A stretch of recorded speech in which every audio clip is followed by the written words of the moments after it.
What a catastrophic game against the Bucks for the Eagles. That's just how I'm going to start this. Bad game overall.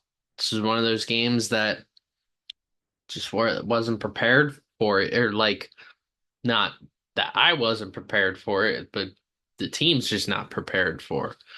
I'm gonna go into quarter by quarter, scores, turnovers, all that stuff. First quarter, Buccaneers quarterback Baker Mayfield threw a 2-yard touchdown to wide receiver Mike Evans. Baker Mayfield threw a 15-yard touchdown to wide receiver Trey Palmer. Isaiah Rodgers pushed a Bucks player into Cooper DeJean, who muffs the snap, who muffs the punt, and uh, a Bucks player recovers at the Eagles' 22-yard line. So that was the first quarter. Horrendous.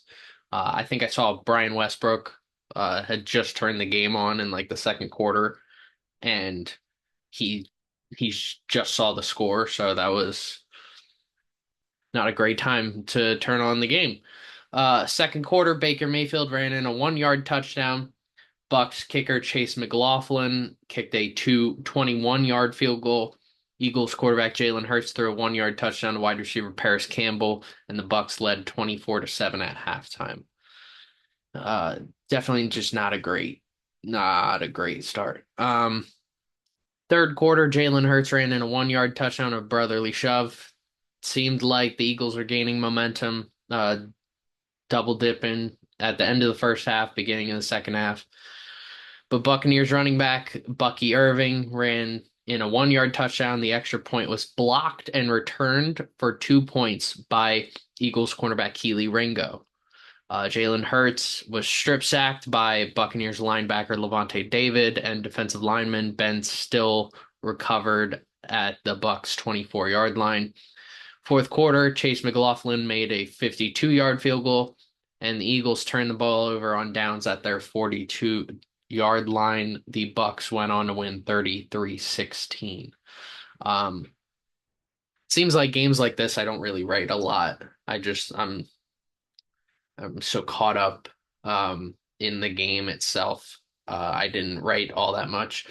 Uh, the first thing I said was bench Chauncey Gardner-Johnson. In the heat of the moment, I'm thinking that Bucks offense wasn't respecting the Eagles defense. It was so clear and obvious. The first couple drives, all they were doing was short passes, left and right, left and right. It wasn't even close. It was the most obvious thing ever. It made you think, how are they not seeing this? That the Bucks, all they were doing was check down left, check down right, short pass left, short pass right. It was simple. It's a simple game plan for them. It was probably the easiest game plan they've had to put together in the past couple years. Defense it was playing too far back and not adjusting to it. Um, and the last thing I said was this is an undisciplined team right here under Sirianni. A lot of penalties, a lot of mistakes. Um, Chauncey Gardner-Johnson, man, I'm trying to give you the benefit of the doubt. I wanted you back in Philly. I really did. I was one of the people pushing for this re-signing, but this was this is terrible. I believe he's leading the league in touchdowns allowed. From what I've seen, he has allowed a touchdown every single game. Now he's had arguments with guys on Twitter about, oh, this wasn't my coverage. That wasn't my assignment. Come on, dude. Come on. Like we all got assignments at work that we have, whether you're playing football or you're in an office somewhere or you're in a construction zone somewhere. We all have assignments, and sometimes there's duties that you have to do either way. This game was just horrendous to watch. Defense couldn't do anything. Offense, where it wasn't running the ball. It's laughable. I was telling everybody I know that the way the offense is ran is I want you to picture what you should be doing in certain situations, whether that's on first down and 10, third and short, second and middle, second and long, third and long, whatever. Think about what you should do in that situation. And and the Eagles do the opposite. Um,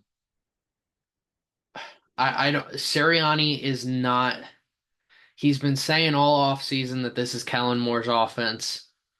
And then was it 2 weeks ago? He says that I call some plays, Kellen calls plays, Stoutland calls plays, other coaches call plays, and I'm thinking, dude, really? Let Kellen call the plays. I mean, come on. I because nobody's gonna know just how good Kellen Moore is until he calls plays. Come on. Saquon barely got it. He didn't get a lot of touches. He Saquon honestly kept the Eagles in the game with the few carries he did have. I was shocked he even got some of the plays he did against the Bucs defense. Um, Hurts. All right, the offense as a whole, the first quarter and a half, you didn't see anything because they were just going three and out. Um, it was like the play calls were so bad that it's like we couldn't evaluate what anyone on that team could do. So it was frustrating to watch. I know Devontae Smith wasn't playing. Honestly, I don't think it mattered. I don't think Devontae would have mattered. I don't think AJ Brown would have mattered. I love those two dearly. And I think the Eagles missed them, but this specific game, I think even if they were playing, I still think the outcome's going to be the same. Um, Todd Bowles knows how to scheme. Hurts just doesn't know. Hurts does bad against Todd Bowles' defense. I don't think Hurts. People are pointing to Hurts as the problem, and he is turn. There are some turnovers, especially the Packers game. I think the Packers game was the worst game I've seen of Hurts. Um, I mean, you look at some of the throws that he made in that game; they were just awful decision making. Um, the interception against the Saints to Devontae Smith. I know I didn't touch on this Eagles Saints game. I'm not going to. When Devontae looks to make a move on Tyrann Mathieu, and if he didn't try to make a move and he just ran the route flat, then Hurts would have had a wide open touchdown to Devontae Smith. That's just a miscommunication. I don't blame Devontae at all. And I don't blame Hurts at all. I think that's a miscommunication that over time you fix those things. That was also a great play by Tyrann Mathieu. So uh, that's not an issue. The issue is the fumble later on in that game that Hurts had. You got to hold on to that ball, man. You can't be holding the ball like LaShawn McCoy. Um, Only LaShawn McCoy can hold the ball like LaShawn McCoy and be successful. So, yeah, in this game, Hurts, I don't think we got to see much of him. I think the fumble that Levante David forced, that was a great play by Levante David, future Hall of Fame linebacker on a backup right tackle, just made him look silly. And I mean, Hurts tried to make a throw as quickly as possible, and just it wasn't quick enough. So I don't blame Hurts for that fumble. I mean, on the stat sheet, it's gonna be his issue. People are gonna say Hurts has a fumbling problem. And what do you want to do? What do you want a player to do in that situation? Just, I mean, he's actively throwing the ball away as a future Hall of Fame linebacker, like I said, is swiping at the ball. Pretty sure we saw Brandon Graham do the same thing to Tom Brady in the Super Bowl, so happens. Um, yeah, I mean, not the receiving situation in the game was weird. We saw John Ross, we saw Johnny Wilson, I mean, barely saw Jahan Dotson. It's, I feel like Dotson and Hurts need to like actively work together in practice throughout the week because he Hurts isn't even looking his way. And I will say. Dotson is, I mean, he's running good routes. He's getting open. Um, the long pass from Goddard from Hurts to Goddard at the end of the Saints game, if Hurts threw it to Dotson, he's wide open and running down the sideline. And because the Saints defense hit each other, Goddard was open and so was Dotson. But the entire secondary saw Jahan Dotson running, and instead of a tight end, and they all looked at Dotson, ran towards him, and Goddard's wide open to even run for even more yardage. So, um, I Dotson is getting open. I think maybe Hurts and him just need to get on the same page. They got to get on the same mindset. I don't know if Hurts has gained his. I don't know if he's gained Hurts' trust yet. Um, Goddard, I was shocked at how much Goddard got the ball, especially against the Bucks, who are very good, have been very good since David joined the team against stopping tight ends. So I was very shocked to see Goddard have a somewhat successful game. I was at a wedding the day before, and I told someone I won't be shocked if Goddard and Calcaterra are used more as slot receivers than having three actual receivers out there, and that's kind of what we saw. Calcaterra was more used more as a blocking tight end, and Goddard was more as a slot. Saquon, not many touches, but statistically still a very good game. Saquon is one of the best players in football right now. In my opinion, I mean, this is what I've been discussing every week since week two. I do my player of the week power rankings with some of the other administrators, and it's more my vote, what will eventually be my vote for the player of the year for the Gridiron Player of the Year for Old Legacy. So, and I have Saquon, Alvin Kamara, and Derrick Henry. I think those are the three best players in football right now for this season. Um, I think all three have had great years.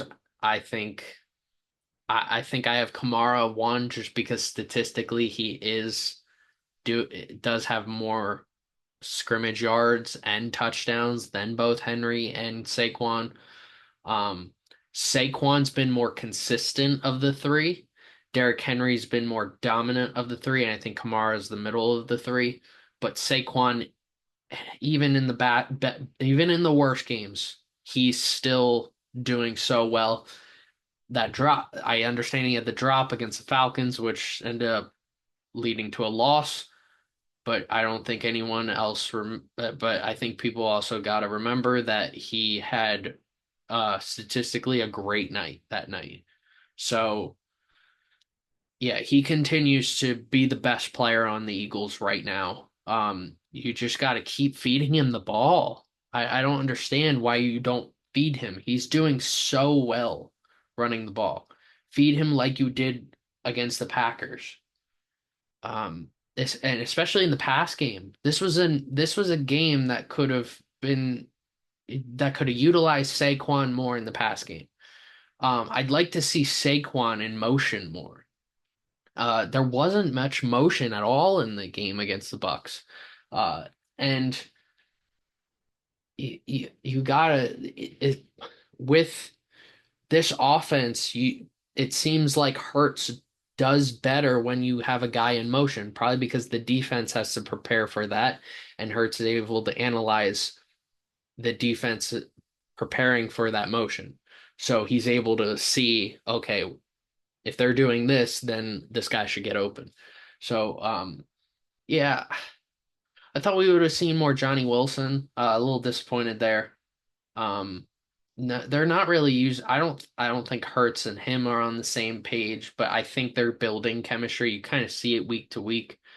Um, John Ross got a catch in the game, so that was interesting to see. And yeah, Paris Campbell got a touchdown. So I didn't think Paris Campbell would even be here. So offensive line, I wouldn't say they did great, but they did good enough for what they needed to do. Bucks were just needed to rush. It's not you had to cover Goddard, and that was really it. You had to prepare for Goddard and Saquon coming out of the backfield, but because you weren't throwing to Saquon, all you had to do was prepare for Goddard and let your pass rush get to Hurts. And that's kind of what happened, especially with backups. Uh, Jurgens got hurt at one point. Obviously, Lane Johnson wasn't playing. Landon Dickerson had to go to center. It was a mess. Um, that was the offense. The defense, Bryce Huff, that is a bad signing. I don't remember what my initial reaction was. I thought it was the biggest risk.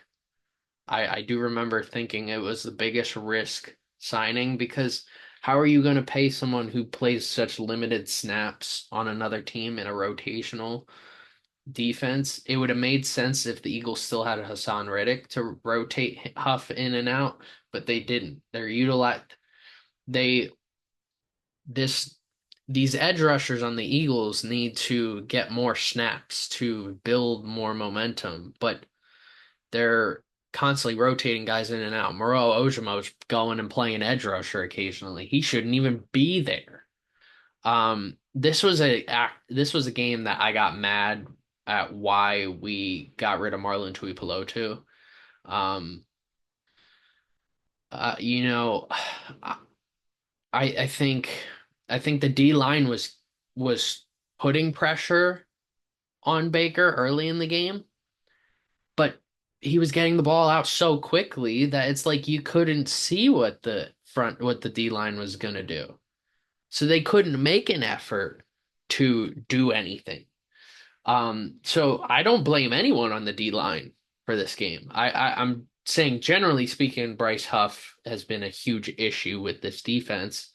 Um, but I mean, you didn't really see all that much of the entire D line because the Bucks didn't respect the Eagles defense and were just throwing quick short passes and were walking down the field and scoring touchdowns. So that's on the secondary, really. That's on the scheme more. That's on the scheme. Um, I mean, I know you're playing against Mike Evans and Chris Godwin. I don't think either of them were the issue. The issue was you could have had anyone running short routes for the Bucks, and they would have still walked down the field and scored. Um, Regardless, we could have had prime Deion Sanders, prime Rod Woodson, prime Charles Woodson, prime all these corners. But in that system, you're playing so far away that you're allowing these short passes and this nobody respects this defense at all. So you need to play more man coverage, especially with the edge rushers not getting to the quarterback enough. So you need more man coverage in this defense. Um, and Chauncey Gardner-Johnson, man, I've thought that maybe the Eagles should consider putting James Bradbury out there. I mean, he is a safety now. I mean, how much worse is it gonna get? Chauncey's allowed a touchdown every week. Um, Whether that's in his zone or near his zone, I don't care. It's pretty obvious you put on the tape. He's the closest guy to every touchdown allowed. Dude, I don't know. I'm not gonna get mad at Chauncey Gardner-Johnson. I just want the Eagles to make an adjustment. I think this bye week is a perfect time to make these adjustments. Um, I'm gonna start a conspiracy theory now that maybe Jake Elliott's dead, and uh, maybe Nick Sirianni's go. That's why Nick Sirianni's going for it all this time, because we don't have Jake Elliott's not there because Jake Elliott's dead. So that's my conspiracy theory. I don't know. That was a disappointing game. Um, I mean the punt return team not block running into Cooper DeJean. I felt so bad for Cooper DeJean because like they didn't nobody was blocking right for him. They were running right into him, giving the Bucks the ball again, right when we thought we had momentum, and they don't. So I felt bad for him. I'd like to see Cooper DeJean actually get some time. Yeah, so Sirianni is slowly losing this locker room with how the players are reacting. And, you know, I'm thinking to myself, okay, I know I saw so many photos of Bill Belichick, by the way, in Eagles gear, which I thought was hilarious. Um, I thought, okay, Vic Fangio's job is to focus on the defense. Kellen Moore is supposed to focus on the offense. Sirianni shouldn't be touching that offense. And you got over the last couple weeks, Jalen Hurts doing uh post game and pregame speeches. Reed Blankenship was doing a post and pregame speech. You got other guys speaking up instead of the coach, instead of the head coach.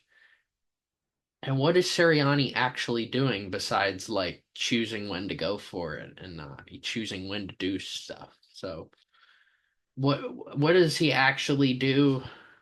I mean, there are a lot of what I've seen called as CEO head coaches like Dan Campbell.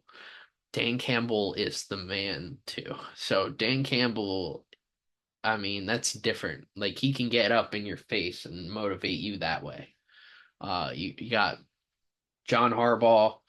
Um, he's been like that for years. John Harbaugh's also been a very motivational guy. He has experience in the league, so he's able to explain to people certain situations. Harbaugh's also been a great special teams coach, so that's why the Ravens have had such great defense. It's great special teams over the years, is because Harbaugh. I mean, he was a special teams coach for Philadelphia for years.